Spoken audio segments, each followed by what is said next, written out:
A nadie le gustan las conversaciones cruciales, las conversaciones en las que las cosas se ponen tensas, se ponen duras, se ponen difíciles. Siempre intentamos evitar ese tipo de conversaciones. ¿Por qué? Pues porque no nos gustan, porque nos sentimos incómodos, preferimos enviar correos electrónicos, preferimos enviar un mensajito, dejar un mensaje, preferimos no hablar y quedarnos callados muchas veces que enfrentarnos a conversaciones difíciles. Esas conversaciones difíciles las tienes que llevar a cabo. Sí son difíciles y tenderemos a evitarlas siempre que podamos porque no nos gusta, nos hace sentir mal, pero tenemos que aprender a manejar esas situaciones difíciles porque son las que bloquean muchas veces el que podamos avanzar. Dominar una conversación difícil, dominar una conversación crucial es la mejor herramienta que puedes tener en tu arsenal para, ahora sí, torear situaciones difíciles y seguir adelante y acelerar y obtener más y mejores resultados.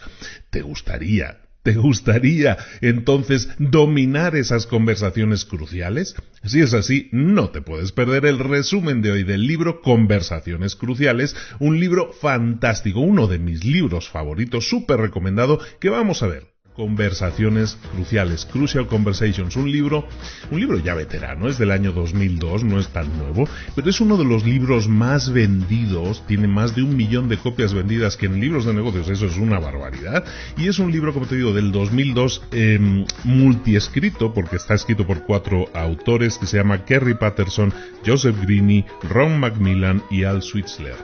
Estos señores expertos en gestión de crisis y todo eso escriben este libro para explicarnos, para darnos un método que nos sirva para enfrentar conversaciones difíciles, para enfrentar esos momentos difíciles, cuando tú tienes que ponerle fin a una relación, cuando quieres hablar con un colega de trabajo que se comporta de manera incómoda, ¿no? Por lo menos cuando le quieres pedir a un amigo que te pague lo que te debe, cuando le quieres hablar a un jefe o decirle a un jefe que está haciendo cosas que no están bien, cuando quieres criticar el trabajo de otro, cuando quieres tratar con tu adolescente rebelde, cuando tienes algún problema sexual y lo quieres compartir con tu pareja, cuando quieres hablar con un ser querido acerca de problemas de abuso, cuando quieres hablar con un colega acerca de su higiene personal. En cualquiera de estos casos, lo que vas a necesitar es tacto, ¿no? Lo que decimos siempre, no, es que hay que hablar con mucho tacto, es un tema difícil, se va a molestar.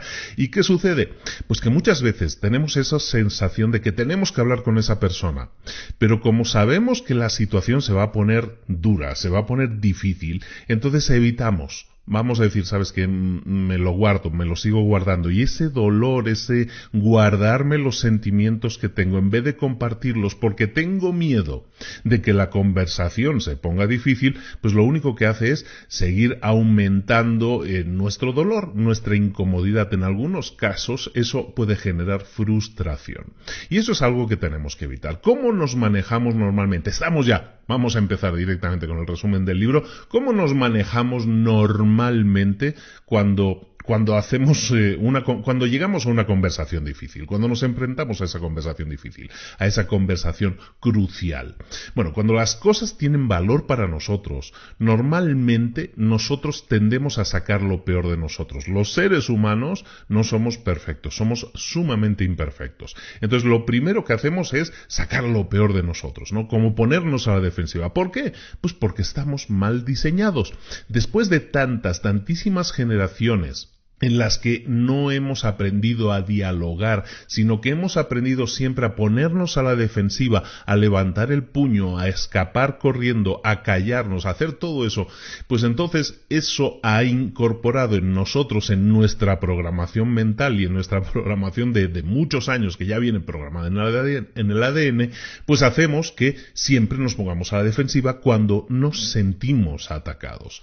El problema ahí es que al sentirnos atacados, empezamos a bombear adrenalina, nuestra sangre se llena de adrenalina, nos hierve la sangre, como se dice normalmente, y entonces ¿qué haces? Pues empiezas a perder el control de la situación. En una conversación difícil, ¿qué sucede? te calientas, ¿no? Como se dice normalmente, es que me calenté. Bueno, calentarte básicamente es eso, que empiezas a generar adrenalina, empiezas a bombear adrenalina, la sangre empieza a llenar más los músculos. ¿Por qué? Porque te pones a la defensiva, porque estás como con ganas de pegar, ¿no? Muchas veces así pasa. ¿Eso por qué? Porque te estás llenando los músculos de sangre. Cuando los músculos se llenan de sangre, ¿qué le sucede a la sangre que tenías en el cerebro? Que baja, que ya no hay tanta sangre en el cerebro. Entonces, si tú querías llegar a razonar, si tú querías llegar a dialogar, eso va a ser difícil cuando las cosas se escalan, cuando las cosas alcanzan un ritmo así como elevado. ¿Por qué? Por lo que decimos, ¿no? La adrenalina funciona, la sangre funciona y se van a los músculos, no al cerebro, entonces dejamos de razonar con normalidad. Eso es así porque estamos diseñados así. Estamos diseñados de esa manera, ahora sí los años y las generaciones nos han hecho así. Ahora, ¿eso se puede cambiar? Sí, lo podemos cambiar, pero no se puede cambiar genéticamente. Lo que tenemos que hacer es, ahora sí, forzarnos a cambiar, ¿no? Y eso es lo que vamos a ver hoy. Os digo por adelantado que hay esperanza al final del túnel. Bueno, otro problema que tenemos, que normalmente las conversaciones difíciles suelen aparecer de repente. Tú no te las preparas, tú no llevas un guión. Bueno, el que la inicia sí, ¿no? Pero la otra persona siempre normalmente le agarra por sorpresa.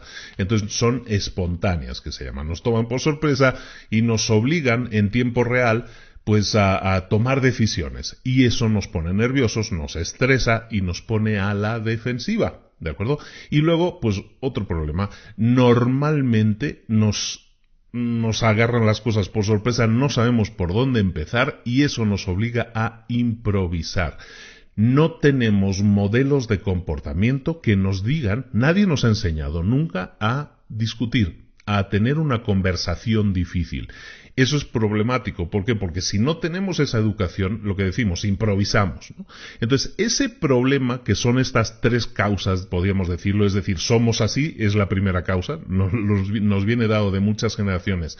Luego, no solemos estar preparados porque estas conversaciones aparecen de repente, eso es otra complicación. Y una tercera complicación es que no tenemos modelos de cómo llevar a cabo una conversación efectiva, pues eso también es el gran problema, ¿no? Entonces, todo esto sumado hace que a ti, cuando tú te enfrentas a una conversación difícil con tu compañero de trabajo, con tu jefe, con tu amigo, con tu pareja, con tu hijo, pues no sabes cómo reaccionar. Y tú vas con una idea de decir, yo siento que tengo que decir esto porque aquí hay algo que hay que tratar, pero no sabemos hacerlo, no sabemos cómo tratarlo. Entonces, claro, decimos algo, la otra persona se mosquea, se molesta, se empieza a escalar eso, y tú que venías a hablar de un tema que se quería solucionar, resulta que acabas discutiendo, acabamos a gritos y acabamos muchas veces hasta en violencia. Violencia no tiene por qué ser física, violencia puede ser verbal.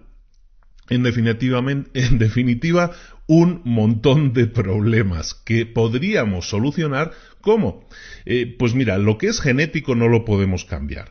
Lo de que las conversaciones aparezcan de repente tampoco. Pero lo que sí podemos cambiar es el tener un método, el tener algo que nos diga cómo tenemos que reaccionar.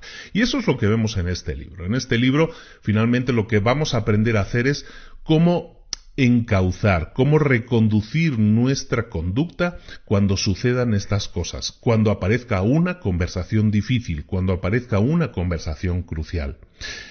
Lo que vamos a ver entonces en este resumen, espero hacerlo ágil porque es denso, hay muchas cosas, pero espero hacerlo ágil y te explico la idea que tengo. Este libro tiene básicamente un método que es de 7 partes. Mi idea es explicarte las 7 partes. Te voy a explicar las 7 partes una por una.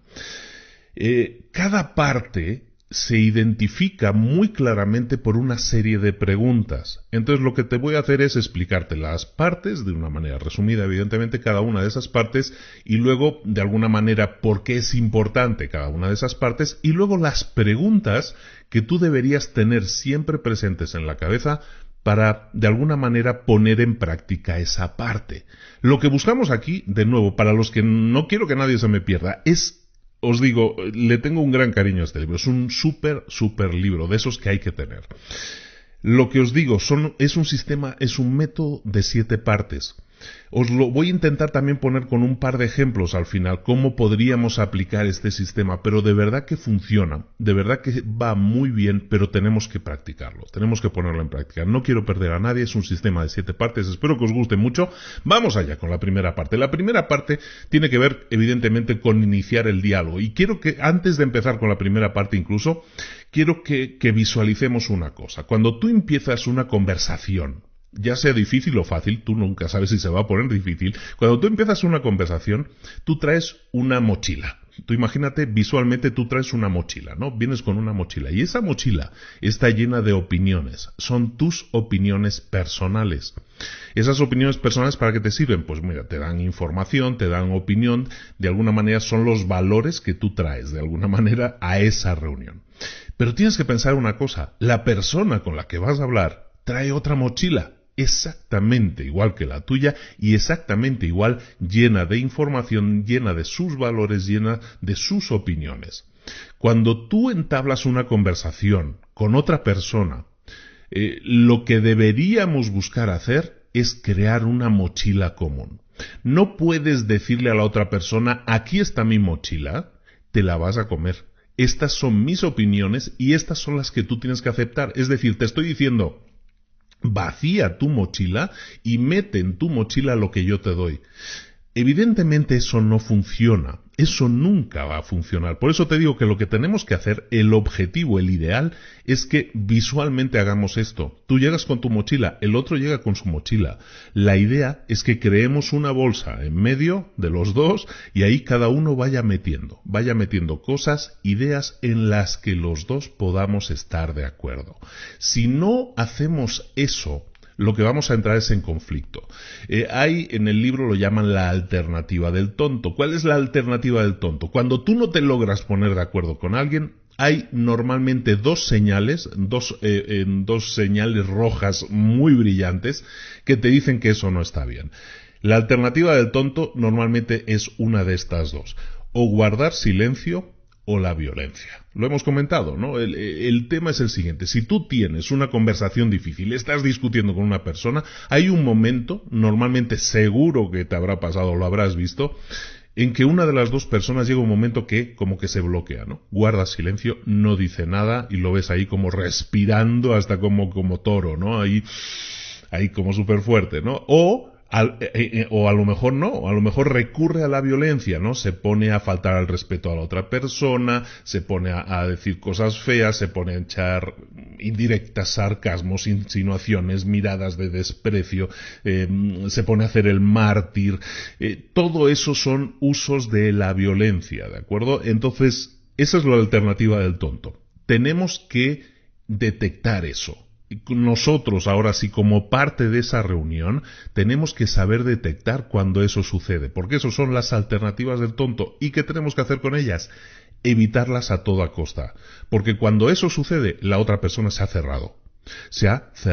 Entonces no podemos tener eso en cuenta, ¿de acuerdo? Tenemos que evitarlo, quitarlo de la ecuación lo antes posible. Y si eso pasa, porque va a pasar, tú me vas a decir, no, pues que eso pasa. ¿Y cuando pasa, qué vamos a hacer? Bueno, vamos a ver cómo intentar reconducir la situación. Pero acuérdate de esto, cuando tu interlocutor guarda silencio, se bloquea o peor, se pone agresivo, se pone a la defensiva, entonces es la alternativa del tonto y lo que estamos haciendo no es que sea tonto, no, es que te estás comportando como un tonto, no le puedes decir eso. Lo que tienes que hacer es saber que eso es una señal de que la cosa no va bien. Y lo que tienes que hacer entonces es reconducir la situación, porque si no esa conversación, señores, se ha terminado. ¿De acuerdo? Ahora sí, teniendo esto en cuenta, vamos con el primer punto. El primer punto se llama empezar con corazón. Empezar con corazón, podríamos traducirlo, así se llama en inglés, empezar con corazón lo podríamos empezar con la meta clara, ¿no? Empezar con el objetivo claro. De lo que estamos hablando aquí fundamentalmente es que cuando tú entres en esa conversación tienes que tener claro por qué lo estás haciendo. Entonces hay dos puntos clave que tienes que tener en cuenta. ¿Y por qué hacerlo esto? Un ejemplo, cuando tú ¿no te ha pasado que muchas veces empiezas a discutir con otra persona por una cosa, por una nimiedad, por una tontería, a lo mejor porque tú tenías que entrar primero al baño? ¿No te ha pasado que muchas veces pierdes más tiempo discutiendo que si uno hubiera sido gentil y le hubiera dicho pasa tú primero. No te pasa eso. Muchas veces nos ponemos a discutir por discutir y empieza a escalar la discusión y no sabemos pararla, no sabemos frenarla. Eso es por una razón muy concreta, porque no tenemos un objetivo, no tenemos una meta clara con esa reunión. Se ha perdido el objetivo, se ha perdido la meta, entonces nos quedamos metidos en ese bucle, ¿no? Hasta que uno se canse, empieza a respirar y le vuelva la sangre al cerebro y diga, oye, pero no queríamos hacer algo muy simple, hagámoslo, ¿no? Bueno, entonces lo que tenemos que hacer con empezar con la meta clara, empezar con el objetivo claro, empezar con corazón, como lo dicen en el libro original, lo que tenemos que hacer, lo primero, es que tenemos siempre que estar enfocados en lo que queremos realmente. ¿Qué es lo que queremos realmente? Entonces, para eso, como te comentaba al principio, para cada uno de los bloques, vamos a ver una serie de preguntas. Para eso, lo primero que tienes que hacer es tener claro, preguntarte a ti mismo. No tiene que ser en voz alta, pues es algo rápido que tú te puedes preguntar. Te vas a preguntar, oye, ¿qué es lo que quiero realmente? ¿Qué es lo que quiero para mí? ¿Qué es lo que quiero realmente para los otros, para los demás? ¿Qué es lo que quiero en esta relación? ¿Qué es lo que quiero que suceda? ¿O cuál es el resultado que yo quiero tener de esta relación o de este diálogo? ¿Cómo me comportaría si realmente quisiera que esto acabara como yo quiero que acabe? ¿Cuál sería mi comportamiento? ¿Qué es lo que yo haría de tal o cual manera? Luego, eso es lo primero, eso de alguna manera lo que hace es ponerte en un marco mental en el cual tú te estás preguntando a ti mismo preguntas complejas.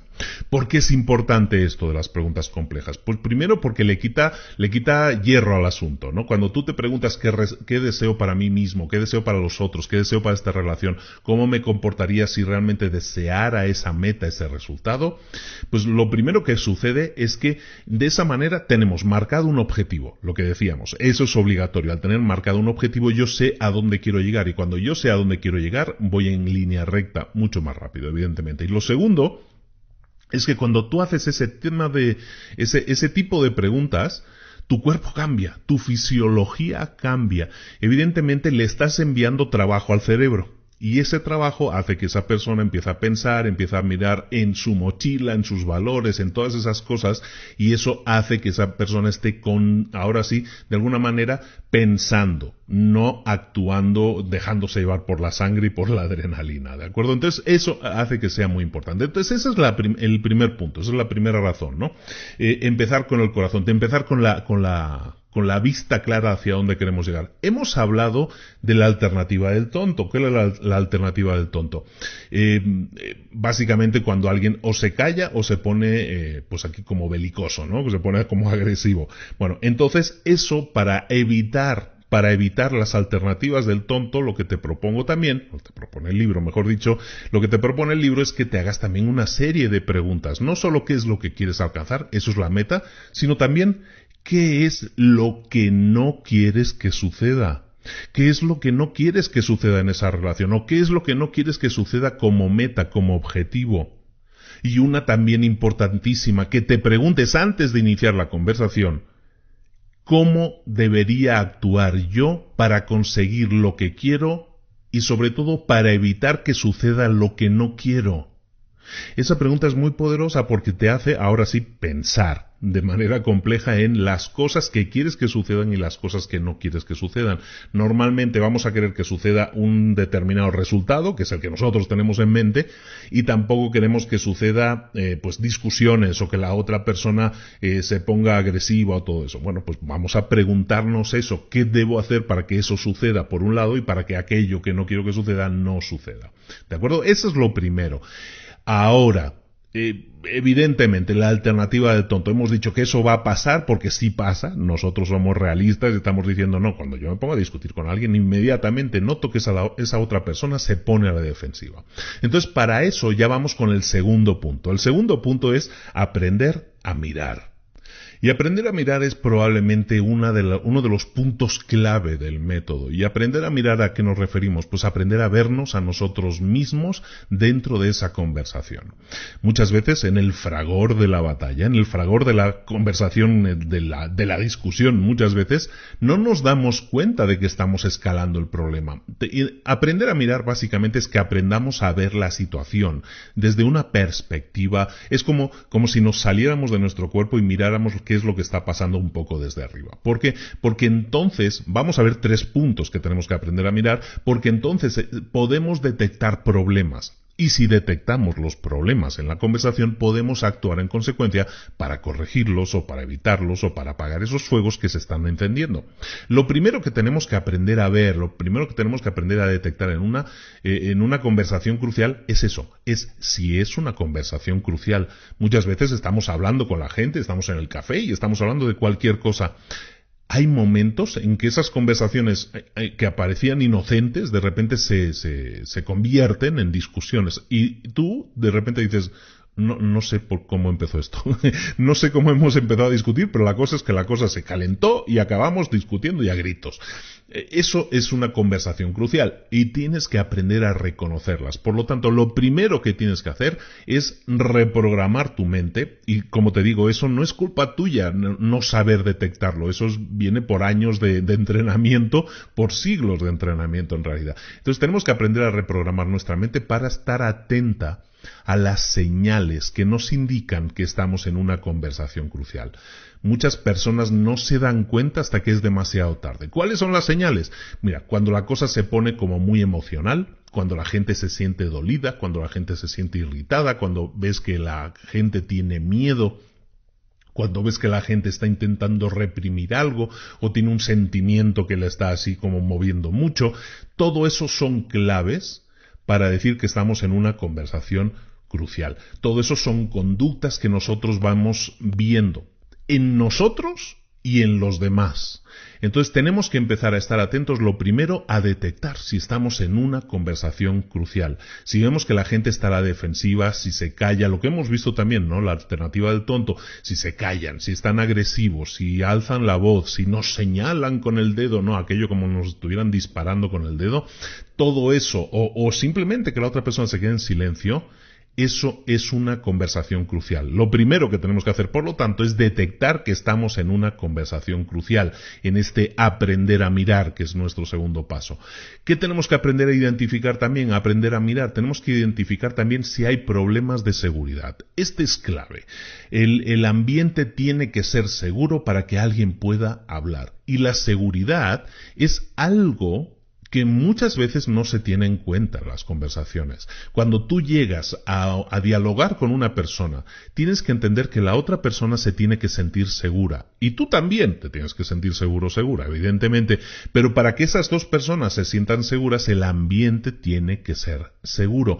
Cuando el ambiente no es seguro, una de las dos personas, la que se sienta más insegura, ¿qué va a hacer? Va a reaccionar. O se va a proteger, o va a escapar, o va a defenderse, o va a atacar, pero va a hacer cualquiera de esas reacciones. No es la que estamos buscando. Lo que nosotros buscamos es dialogar. Lo que nosotros no buscamos es una pelea, una batalla o que alguien huya.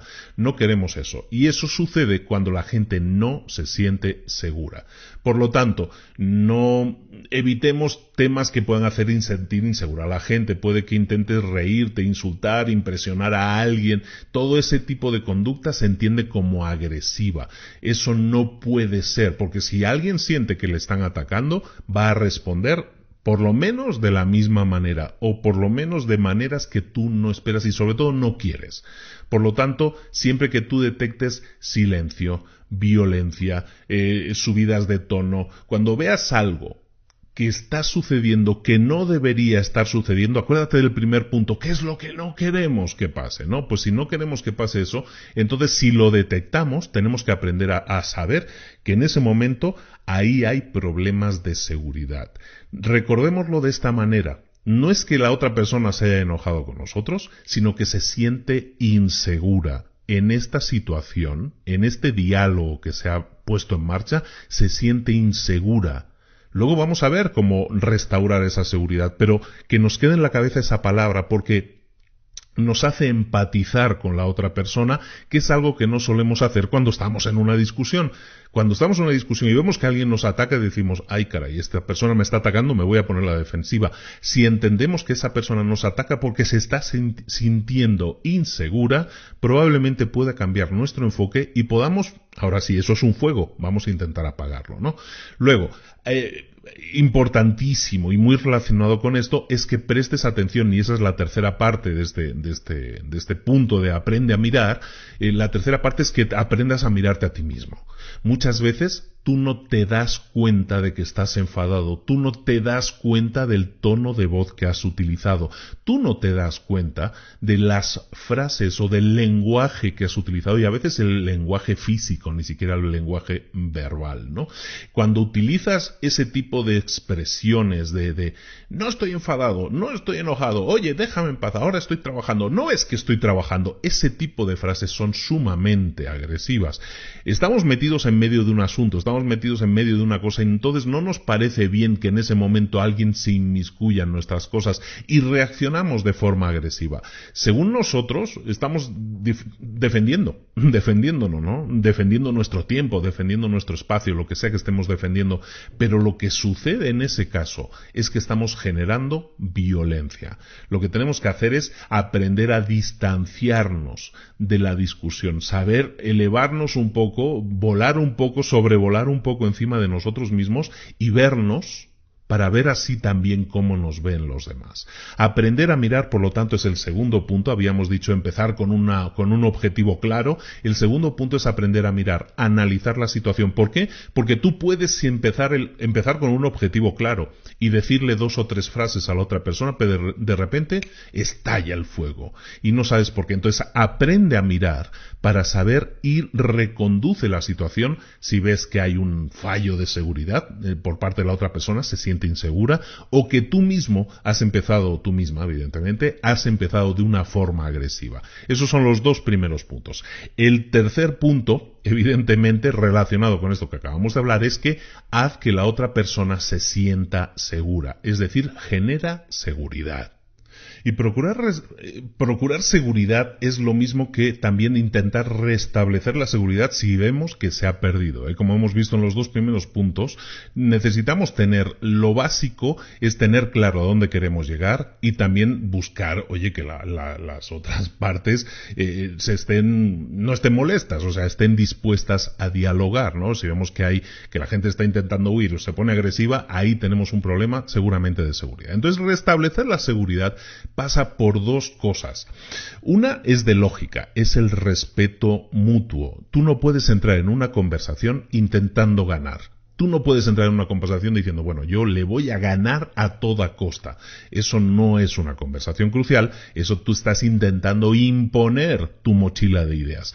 Eso no puede ser, porque entonces no hay diálogo. Entonces tú vienes a imponer. Entonces, evidentemente, si tú vienes a imponer y la otra persona se pone a la defensiva, no te quejes. Eres tú la persona que ha creado eso. Entonces, ten en cuenta eso, porque eso viene ya del punto 1, ¿no? ¿Qué es lo que queremos para nosotros? ¿Qué es lo que queremos para los demás?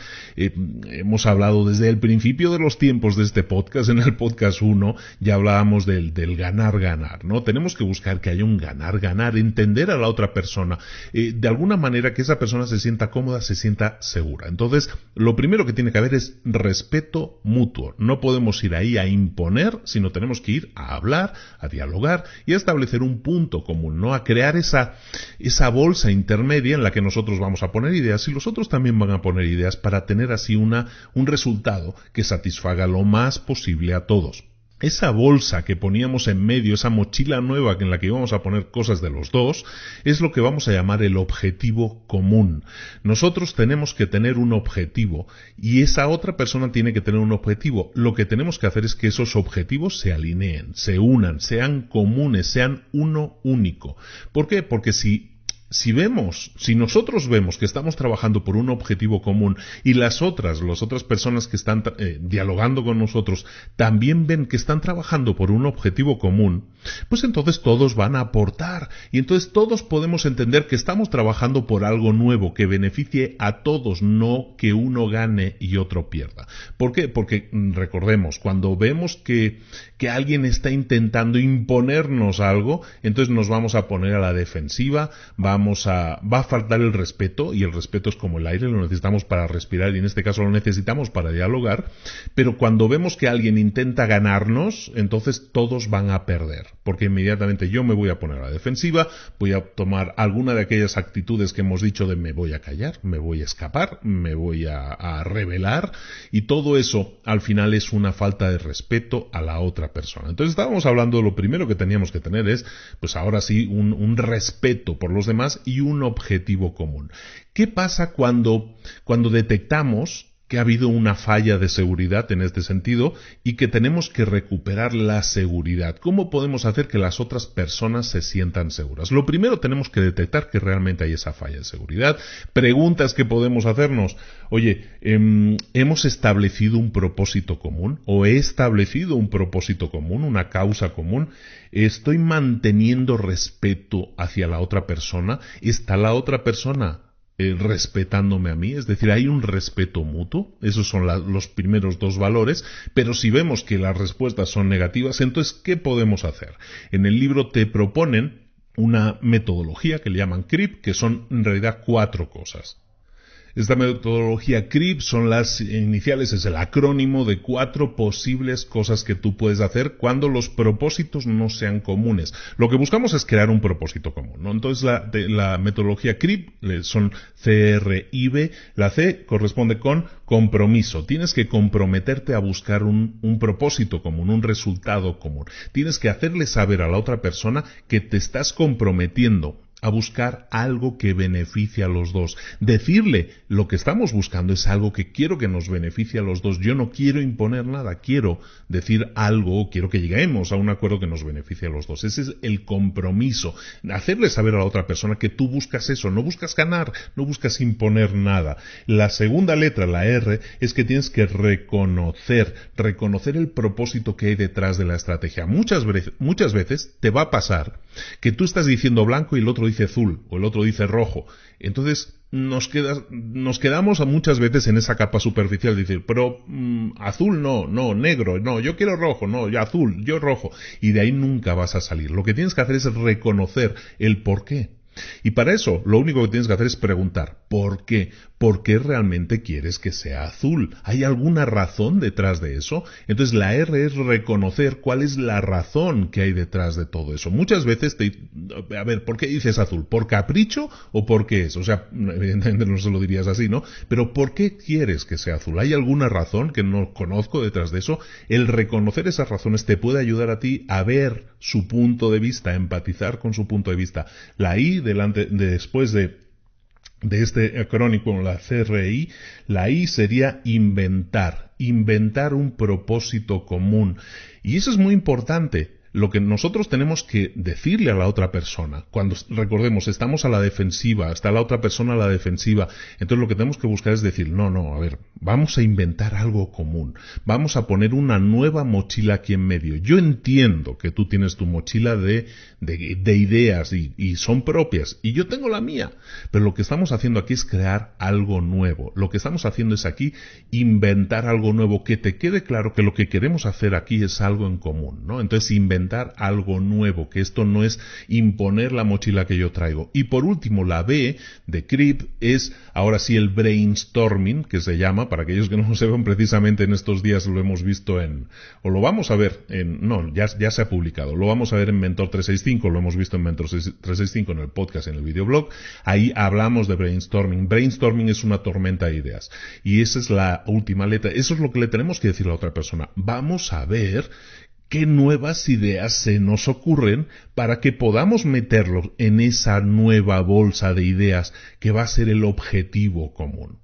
Como ves, lo que estamos haciendo es, de alguna manera, ahora sí, bajar el fuego un poco. Se ha prendido el fuego, lo que intentamos es apagarlo, bajarlo al mínimo posible, pues para que la otra persona sepa que no tiene por qué ponerse a la defensiva, que no estamos intentando imponer, que no estamos intentando meterle la cuchara con la sopa que no quiere. Eso no es así. Ahora, puede haber casos en que la otra persona se sienta tan molesta que no razone. En ese caso, hay dos casos ahí que tenemos que también manejar de forma diferente. Cuando no podemos razonar, que es un poco el creep que estábamos diciendo, cuando no podemos razonar, muchas veces si vemos que hemos superado una raya, que la otra persona está realmente molesta, es porque se siente insegura. La única solución, y sé que no te va a gustar escucharla, es que te disculpes. Tenemos que disculparnos. La disculpa es algo que va a funcionar cuando nosotros le estamos diciendo a la otra persona: he violado tu respeto y me disculpo por ello, ¿no? O sea, no te he estado respetando. Si es así, te pido una disculpa. Eso va a bajar el nivel. Evidentemente la otra persona se está sintiendo, ahora sí, enojada, molesta, le han herido en el orgullo. Las sensaciones pueden ser muchas, pero al final lo que vamos a hacer es disculparnos. Oye, si realmente te has sentido atacado, lo siento, no va por ahí. Para nada. No, al contrario, lo que yo busco, y entonces puedes conectarlo con estos 4 puntos que hemos visto, ¿no? También puede ser que haya malos entendidos. Puede ser que la otra persona esté entendiendo una cosa cuando tú le estás diciendo otra completamente diferente. Tienes que detectar eso también, porque eso evidentemente crea una brecha de seguridad, crea que la otra persona explote. Si tú detectas que espera, es que tú no me has entendido bien, yo no estoy diciendo eso. Lo que estoy diciendo es, y entonces vamos a utilizar una técnica que se llama el contraste. Le estás diciendo por qué no quieres hacer lo que esa persona piensa que tú quieres hacer, y le vas a decir entonces, con contraste, qué es lo que sí quieres que suceda. ¿De acuerdo? Por ejemplo, es decir, yo no te quiero imponer mis ideas. Lo que yo quiero es que entremos a un punto en común, que lleguemos a un acuerdo. No, yo no vengo aquí a imponerte nada. Eso es hacer un contraste, eso es contrastar ideas. Yo no quiero hacer lo que tú piensas que yo quiero hacer, yo lo que quiero es que lleguemos a un punto en común, ¿no? Y entonces sí, conectarlo con el CRIP que estábamos diciendo, que era el compromiso a buscar un propósito común, el reconocer el propósito que tienen los otros detrás, es decir, entender por qué los otros dicen azul o rojo o cualquier cosa, inventar ese propósito común y hacer un brainstorming, o hacer una tormenta de ideas que permita que las dos personas aporten lo que decíamos originalmente, crear esa bolsa en medio, esa mochila en medio que está vacía, y que cada uno ponga ideas que estemos de acuerdo los dos, ¿no? Que pongamos ideas conjuntas, que eso nos permita crear una nueva solución. El cuarto punto es que debes dominar tus historias. El cuarto punto es así: domina tu historia, ¿no? ¿Y de qué estamos hablando aquí? La historia es, llamémoslo así, lo que nosotros nos contamos a nosotros mismos. ¿Te acuerdas de aquella mochila que te decía al principio que todos traemos? Esa es nuestra historia, ¿no? Eso es algo que nosotros traemos. Tenemos que dominarla. Hay un par de afirmaciones muy importantes de las que tenemos que partir. La primera afirmación es que las emociones las generamos nosotros mismos. Nadie nos genera una emoción a nosotros, sino que somos nosotros los que generamos nuestras propias emociones. Eso tenemos que partir de eso, porque es un hecho. Y lo segundo es que una vez ha aparecido una emoción en nosotros, solo tenemos 2 opciones: o dejarnos influir por ella, dejarnos llevar, o influir en ella. Entonces aquí entraríamos en la disquisición de que hay gente que sí sabe hacerlo y hay gente que no sabe hacerlo. Hay gente que vamos a llamar bien dotada para el diálogo y hay gente que vamos a llamar mal dotada para el diálogo. Y eso es algo que tenemos que reconocer. Hay gente que es buena para eso.